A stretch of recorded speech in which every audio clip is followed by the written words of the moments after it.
आइए मान्यवर महानुभावों, कोई भूमिका में नहीं। श्रीमन्नारायणाय नमः, श्री कृष्णाय नमः, वासुदेवाय नमः, वासुदेवाय नमः, श्री कृष्णाय नमः, श्री कृष्णाय नमः, श्री कृष्णाय नमः। पुनः आप सबों को इस नवीन वर्ष पर खूब खूब हृदय के अंतरतम गहराइयों से स्वागतम है। अनेकानेक शुभकामनाएं हैं। तो ठाकुर जी को याद करते हुए विघ्न विनाशक गणेश जी के श्री चरणों में अपने आप को समर्पित करते हुए करबद्ध माता सरस्वती के आश्रय में अपने निवेदन को रखते हुए, हे मैया, हमारी भावों को सरलता से लोगों के समक्ष रखने में आप मदद करो। हे मैया, आपकी कृपा बनी रहे। जिस पवित्र आख्यान को लेकर आया हूँ, आप निश्चित रूप से उसे संपन्न करने में हमारी सहायता करें, हे माते।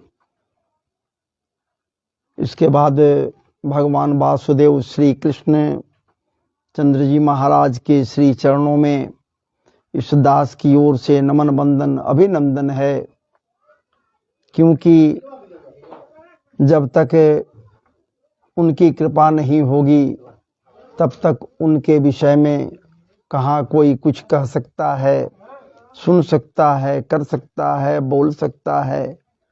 कहीं कुछ भी नहीं किसी को सुना सकता है या सुन सकता है। तो ऐसी परिस्थिति में भगवान वासुदेव श्री कृष्ण के श्री चरणों में उनके ही कृपा प्रसाद को पाने के निमित्त करबद्ध होना जरूरी पड़ता है। इसलिए आइए हम सब भगवान वासुदेव श्री कृष्ण के श्री चरणों में अपने आप को समर्पित करते हुए उनके कृपा को पाने के लिए व्यग्र हो जाएं, लालायित हो जाएं, ताकि उनकी कृपा हम सबों को प्राप्त हो सके। और भगवत चर्चा में आइए हम सब भगवान वासुदेव श्री कृष्ण के ही बाल अवस्था का वर्णन, बाल लीला कथा का वर्णन श्रवण करें, मनन करें, हृदयांगम करें।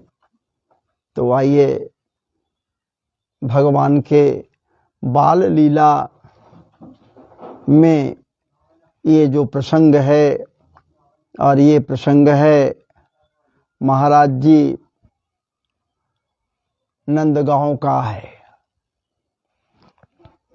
भगवान श्री कृष्ण अभी बाल रूप में है। भगवान श्री कृष्ण बाल सुलभ चंचलताओं से ओतप्रोत बाल रूप में है। बाल छवि है, मनोहर छवि है। अभी वो घुटरन भी नहीं चलते हैं। जहां पार दो लिटा दो भैया वहीं लेटे हुए हैं भगवान। विचार कीजिए, ठाकुर जी अगर लेटे हुए रहें, जहां लिटा दो वहीं लेटे हुए हैं। जो सबको लिटाते, सबको सुनाते, सबको बुलाते, सबको खिलाते, सब कुछ करते, वही आज लेटे हुए हैं मैया के आश्रय में। क्योंकि ममत्व इन्हें पानी है, और जब ममत्व पानी है तो बाल छवि से ही तो ममत्व पाना चाहिए। प्रारंभ से ही ममत्व पाने के लिए आकुल है, व्याकुल है। अगर ये आकुल और व्याकुल नहीं होते महाराज जी, तो जिस प्रकार से ये प्रकट हुए थे, जिस प्रकार से ये प्रकट हुए थे, चतुर्भुजी रूप धारण कर किए हुए प्रकट हुए थे, कहाँ बंदी गृह में मैया के सामने। तो फिर चतुर्भुजी रूप में ही रह जाते हैं। द्विभुजत्वता को क्यों धारण किए भैया? तमद्भुतम बालकमंबुजे क्षणम, तमद्भुतम बालकमंबुजे क्षणम, चतुर्भुजम शंख गदार्जुदाजुधम, श्रीवत्सलक्ष्मंगल सौभकौस्तुभम, पीतांबरम सांद्र पयोदसौभगम। बताइए, ऐसे ये प्रकट हुए थे, इसी रूप में रह जाते। लेकिन आप विचार कीजिए, आप भी इस रूप में यदि रहते, क्या इनको ममत्व मिलती? ममत्वता को प्राप्त करते? माता का प्रेम मिलता? मिलता? भाव क्या रहता? भाव दास्य हो जाता। भक्त भले ही बनती, अपने भक्ति से इनको प्रसन्न करने के लिए तत्पर हो जाती मैया, लेकिन वो इनको नसीब नहीं होता महाराज जी, जिसके लिए उनके समक्ष बाल रूप को धारण किए, अर्थात ममत्वता से दूर रह जाते। फिर तो मैया समझती कि ये तो भगवान है, भगवान का अवतार हो गया है मेरे यहाँ, भगवान जन्म ले ली ने, भगवान आ गए तो भगवान को भगवान की भांति पूजना चाहिए न जी, उपासना करना चाहिए न जी, अनुष्ठान करनी चाहिए न जी। तब तो फिर मैया आले पर बैठा देती, धूप दीप नैवेद्यादि से समर्पयामी समर्पयामी समर्पयामी करती रहती। मैया कभी भाव विभोर होकर कान नहीं उमेटती, मैया कभी भावातिरेक में आंखें नहीं दिखलाती, मैया कभी क्रोध में ऊपर के क्रोध में हाथ में डंटे लेकर मुझे भयभीत नहीं कराती। मैं इसके लिए व्याकुल रहता। सही बात है, ठाकुर जी व्याकुल रहते, लेकिन ठाकुर जी को तो महाराज जी लीला करनी है, लीला करनी है। देखिए कैसे लीलाधारी लीला कर रहे हैं। अभी कुछ समय पहले आपके समक्ष कहा गया सकट को तोड़ दीन, एक झटका से मारे सकटासुर का अंत कर दिए, छिन्न भिन्न हो गया वो सकट, वो गाड़ी, वो छकड़ा, और उसके नीचे दबकर वो सकटासुर जो महाराज जी हिरण्याक्ष का पुत्र था, उत्कच, जो लोमस ऋषि के श्राप से शरीर विहीन राक्षस था, शरीर नहीं था, और उसका अंत हो गया। अभी क्या होने जा रहा है सो भी आप सुन लीजिए। आइए, छवने श्री कृष्ण, भगवान वासुदेव श्री कृष्ण मचल उठे, मैया के गोद में कुछ कह नहीं रहे हैं। अभी बोलना कहाँ जानते हैं, अभी तो हंसना जानते हैं। महाराज जी हंसना जानते हैं। ये भगवान मैया के आव भाव व्यवहार को देखकर हंसते हैं। मैया मैया मुग्ध भले हो, मुग्ध हो जाओ, मुग्ध हो जाओ हमारे हंसी को देखकर। मैया मैया को मुग्ध करते हैं। ये ठाकुर जी, ये भगवान वासुदेव का बाल रूप है महाराज जी, कृष्ण का बाल रूप है, विचार कीजिए। और ये भगवान को मैया गोद में ले लेती हैं, मचलते हैं भगवान। क्यों? स्तन पान करने के निमित्त। मैया मुझे मीठे दूध से तृप्त कर दे मैया। मैया गैया का दूध उतना मीठा नहीं होता मैया, जितना मीठा तेरे स्तन के दुग्ध में मिठास है। अरे मिठास नहीं मैया, तेरे स्तन के दूध में तो बस एक ही चीज है, वो खुशबू कहाँ गाय के दूध में जो आपके दुग्ध में है। स्तन से, आपके स्तन से चुहचुहाते दुग्ध को मैं अधरन के अंदर मुख में जब लेता हूं तृप्तता का भाव अनुभव करता हूं मैया।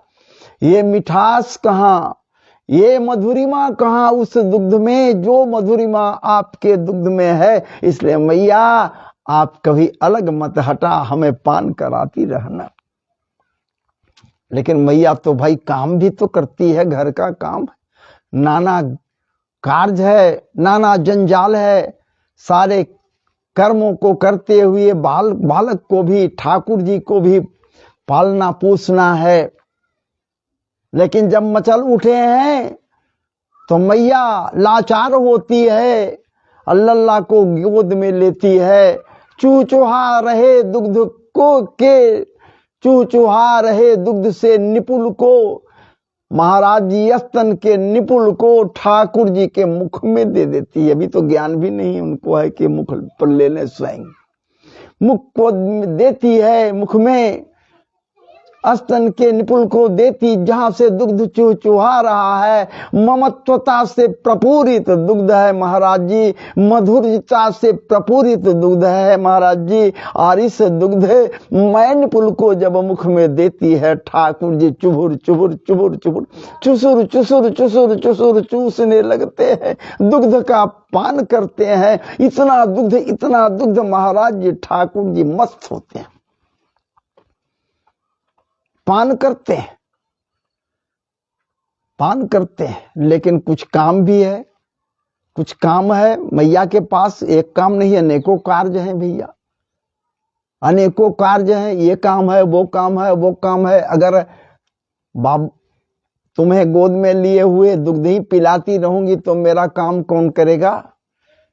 कैसे हमारे घर का काम संपन्न होगा? ऐ लल्ला अब तुम सो जाना। लेकिन लल्ला सो नहीं रहा है, लल्ला तो गोद में है, लल्ला गोद में है, विचार कीजिए। और उसी समय महाराज जी कंस प्रेषित तृणावर्त, जिसे कंस के द्वारा कहा गया है जाओ ऐ तृणावर्त, जाओ गोकुल में जहां नंद का एक लाला है, नंद के यहां उसका जन्म हुआ लल्ला है, वो हमारा शत्रु है, जिसने पूतना बकी का वध कर दिया। सावधानी से जाना, जा उसे उड़ाकर मारना मत, मथुरा में ले आना, मैं देखूं जरा, मेरे सामने उड़ा कर लाओ। तुम दूर से उड़ाएगा तो तुमको क्या कर लेगा? उड़ा कर लाओ जरा, मैं देखूं तो जरा वो कैसा है, क्या है, जो पूतना का वध कर दिया, सकट का वध कर दिया, सकटासुर का अंत कर दिया।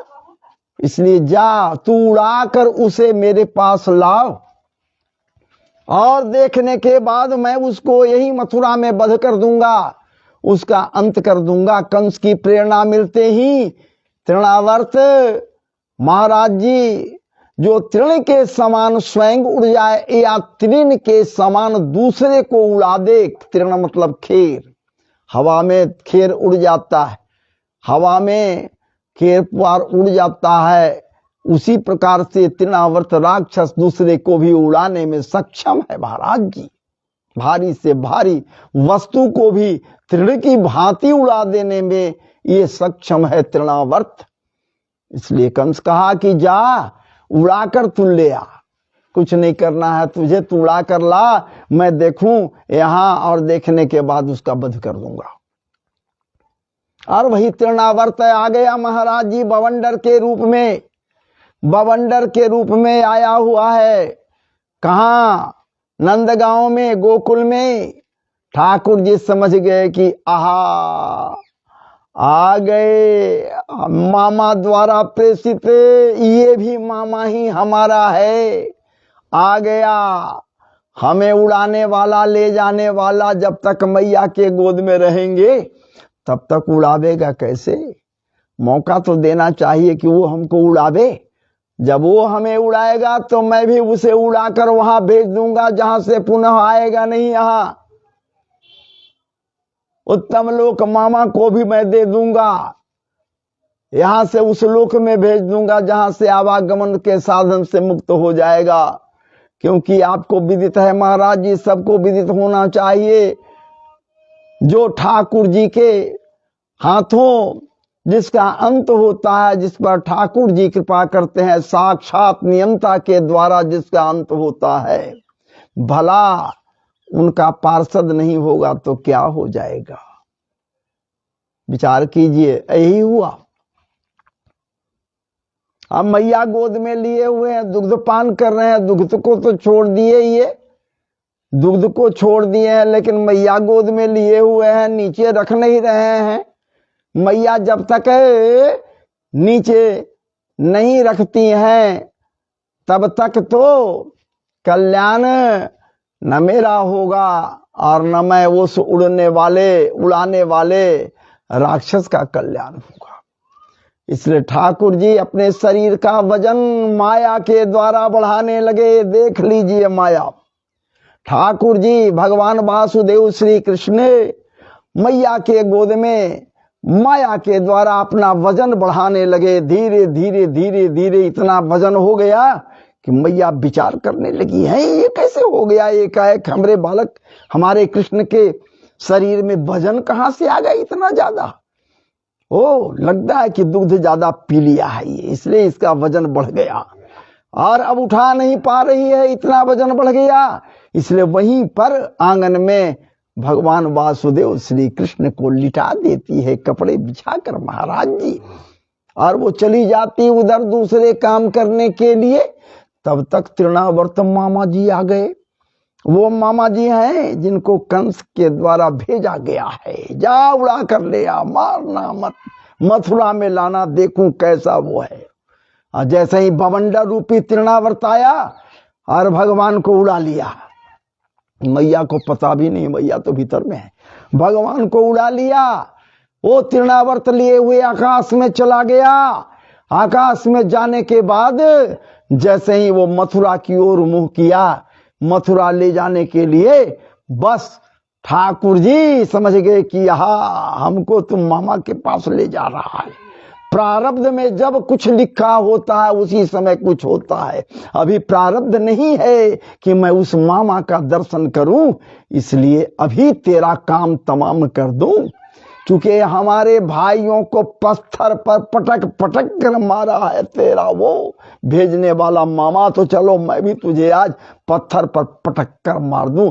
महाराज जी गले से पकड़ लिए उस बालक सुलभ छोटे हाथ वाले कन्हैया का हाथ विशाल हुआ और पकड़ लिए और पकड़कर पत्थर पर पटक दिए। वहीं से तृणावर्त अंत हो गया। जय जय श्री राधे राधे हो गया, जय जय श्री राधे राधे हो गया। और महाराज जी काम तमाम हो गया, तृणावर्त का अंत हो गया। और इस प्रकार से कहते हैं मामा जी, मैं किसी को जल्दी पकड़ता नहीं हूं, आप कह रहे हो कुछ छोड़ दो छोड़ दो, जैसे ही पकड़े गले को कहा कि छोड़ दो छोड़ दो छोड़ दो। अरे मामा जी मैं पकड़ता नहीं, एक तो पकड़ता नहीं, और जब मैं पकड़ लेता हूं किसी को भी तो मैं जल्दी छोड़ता नहीं हूं, तो छोड़ू कैसे? जब तक तेरा अंत न कर दूं तब तक तुझे छोड़ नहीं सकता मामा जी। इसलिए आपको भी पकड़कर आपको मुक्त कर दूंगा। आप जो इस जोनी में, इस जोनी से ही आपको अलग कर दूंगा। और इस प्रकार से वो महाराज जी जब नीचे गिरा तो छाती पर ठाकुर जी खेल रहे थे। मैया को खबर मिला, दौड़ी हुई आई, ठाकुर को पड़े वो छाती पर खेलते हुए देखकर मैया महाराज जी जोर से रो बैठी और लल्ला को गोद में उठा ली। गोष्ठ में ले गई, गोपुच्छ से झाड़ा लगाती है, अनेक ब्राह्मणों को बुलाती है, अनेक मंगल आशीर्वाद से लल्ला का झाड़ फूक करवाती है, नजर उतारती है और उत्सव मनाती है। और यह दृश्य देखकर नंद आदि सभी गोपों को बड़ा आनंद हुआ, इसलिए कि तृणावर्त का अंत हो गया था। आज ठाकुर जी प्रसन्न थे। यहां पर कहा गया इसीलिए तृणवत निखिलम जगत आर्यावर्त जति तृणावर्त। जो सारे संसार के प्राणियों को तिनके की भांति नचा दे, तिनके की भांति उड़ा दे, जैसे तिनका उड़ता है उस प्रकार से उड़ा दे, उसका नाम है तृणावर्त। यह काम ही है। यह ब्रह्मा से लेकर तुच्छ से तुच्छ प्राणी तक को नचाता रहता है, छोड़ता नहीं है। सबकी आंखों में धूल झोंक देता है, देखने विचारने की शक्ति समाप्त कर देता है। जब प्राणी भगवान को अलग करके गृहस्थी सजाने संवारने लगता है, भगवान को अलग कर देता है और स्वयं गृहस्थी को संवारने लगता है, भगवान के प्रति उसकी आस्था समाप्त हो जाती है, भगवान के ऊपर ध्यान नहीं देता, अपने कार्यों में लग जाता है, तब उसके मन में आकर खलबली मचा देता है ये। और तृणावर्त जसोदा ने यही गलती की थी, भगवान के ऊपर से ध्यान हटा दी, भगवान को आंगन में पाड़ दी, भगवान को छोड़कर अपने गृह कार्य में लग गई। बस यहाँ जो न होना है वही हो गया। तृणावर्त मरने की बेला में शिला पर गिरा।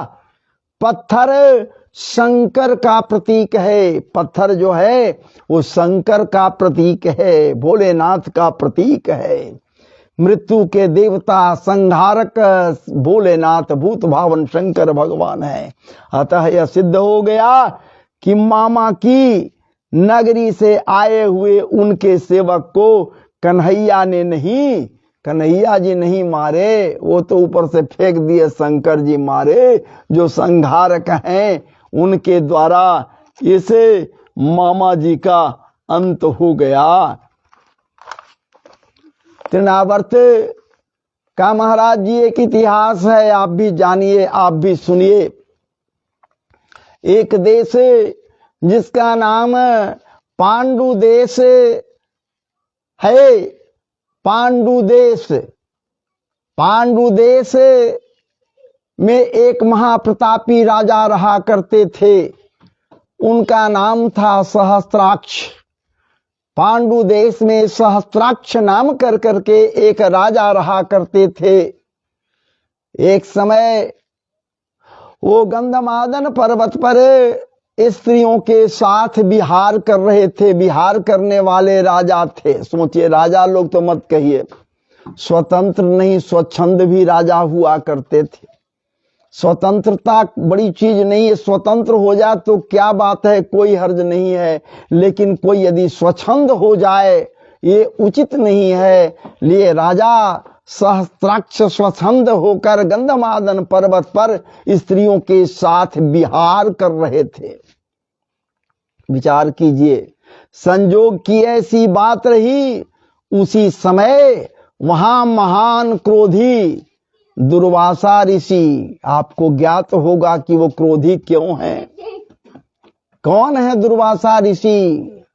महर्षि अनुसुईया पत्नी है किनकी? अत्रि ऋषि। महर्षि अत्रि की पत्नी अनुसुईया के पुत्र ये दुर्वासा हैं, जो महाराज जी भूत भावन के अवतार हैं। कैसे हुआ, क्या हुआ, आपको विदित है, वहां मैं नहीं जाऊंगा। लेकिन दुर्वासा परम क्रोधी, परम क्रोधी। विचार कीजिए, इनके श्राप के विषय में कौन नहीं जानता। सहज ही किसी को भी श्राप दे दिया करते। राजा ने अभ्युत्थान प्रणाम आदि के द्वारा उनका उचित सम्मान नहीं किया। वहां आ गए, विहार तो कर रहे थे, ये राजा मस्त थे, स्त्रियों के साथ रमण में ये विहार कर रहे थे। तो भला वहां संत आ गए तो संत के प्रति इनका जो कर्तव्य होना चाहिए, राजा है, उस कर्तव्य से विमुख हो गए और उचित सम्मान नहीं किए। इस पर क्रुद्ध हो गए, क्रोधित हो गए। सोचिए, वो जब क्रोधित हो जाते हैं तो आगे न देखते न पीछे देखते। अजी महाराज, वो तो अपने जटा को निकालते और पटक देते, कृत्या को प्रकट कर देते। कृत्या से कहते कि जा सामने वाले का अंत कर दे। संजोग यही रहा, संजोग यही रहा। ये महाराज जी कृत्या को नहीं पटके, जटा को नहीं निकाले, क्रोधित हो गए। आक्रोधित होकर ये श्राप दे दिए। दुर्वासा ऋषि श्राप दे दिए, तेरा असुरों जैसा व्यवहार है, अतः जा तू असुर हो जा। संतों जैसा व्यवहार नहीं है, गृहस्थों जैसा तेरा व्यवहार नहीं है। तू अगर गृहस्थ है, राजा है, और तू अगर देखने के पश्चात तेरा दरवाजा नहीं है, सही है, लेकिन जब तू दर्शन कर लिया, देख लिया संत को, तो संत को संत समझने के लिए तत्पर नहीं है, उसका कद्र नहीं किया, उसका प्रतिष्ठा उसको नहीं दिया, सम्मानित नहीं किया, सम्मान नहीं किया, तो जा, तेरा आसुरी प्रवृत्ति तुझे असुर बना दे, तू असुर हो जा। जब वह उनके चरणों पर गिरकर गिड़गिड़ाने लगा, बहुत गिड़गिड़ाया दुर्वासा ऋषि के चरणों पर, तो महाराज जी क्षमा शोभता उस भुजंग को जिसके पास गरल है। गरल, क्रोध रूपी गरल को सदैव धारण किए रहने वाले दुर्वासा ऋषि प्रसन्न हो गए। इसके गिड़गिड़ाने से, मनाने से, या फिर स्तुति करने से, करबद्ध होने से, और कहीं की जा, भगवान श्री कृष्ण के विग्रह का स्पर्श जब तुझ पर होगा, तुझे स्पर्श करेगा वो विग्रह, भगवान श्री कृष्ण का विग्रह, तो तेरी मुक्ति हो जाएगी और तेरा कल्याण हो जाएगा। और इस प्रकार से ये तृणावर्त जो महाराज जी, क्या बात है, का उद्धार हो गया। और भगवान वासुदेव श्री कृष्ण का जब स्पर्श हुआ तो इसका उद्धार हो गया, उद्धार हो गया, श्राप से मुक्ति मिल गई, दुर्वासा के श्राप से मुक्ति मिल गई। इस प्रकार से महाराज जी अनेक अनेक प्रकार की लीलाएं यहाँ ठाकुर जी के द्वारा की गई। आइए अब मैं आपके समक्ष से विराम ले रहा हूँ। इसी प्रकार से किसी लीला को आपके समक्ष लेकर बाद में पुनः आऊंगा। चलिए महाराज जी, तो आइए। जय जय श्री राधे, जय जय श्री राधे, जय जय श्री राधे। वृंदावन बिहारी लाल की जय। आप मेरे साथ जुड़कर कथा प्रसंग में जितने मित्र बंधु प्रियजन, हम आत्मीय जन जुड़े और कथा प्रसंग में जुड़कर कथा को श्रवण किए, आप सबों के श्री चरणों में इस दास की ओर से महाराज जी नमन बंदन और अभिनंदन के साथ खूब खूब स्वागतम है। और ठाकुर जी से हमारी कामना होगी आपके ऊपर निश्चित ही कृपामृत का परिवर्षण करें। तो आइए, जय जय श्री राधे, जय जय श्री राधे, जय जय श्री राधे, जय जय श्री राधे। वृंदावन बिहारी लाल की जय। अब हम फिनिश कर रहे हैं महाराज।